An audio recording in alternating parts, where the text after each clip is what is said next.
নিপার বিরুদ্ধে কোভিডের ওষুধ উহান ল্যাবের গবেষণায় বিশ্বজুড়ে তোলপাড়। মৃত্যুর হার 70%, তবু আশার আলো, নিপা রুখতে কাজ করছে কোভিড ড্রাগ।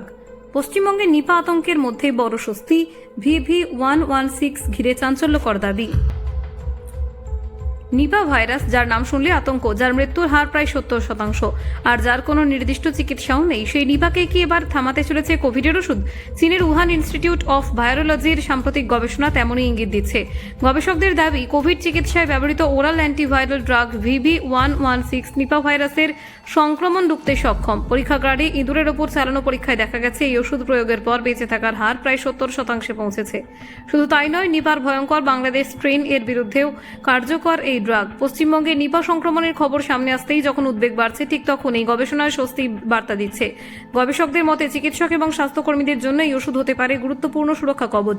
টিকা আসতে সময় লাগলেও নিপা মোকাবিলায় কোভিডের এই ওষুধ কি হতে চলেছে আপাতত সবচেয়ে বড় ভরসা, সেদিকেই তাকিয়ে গোটা বিশ্ব।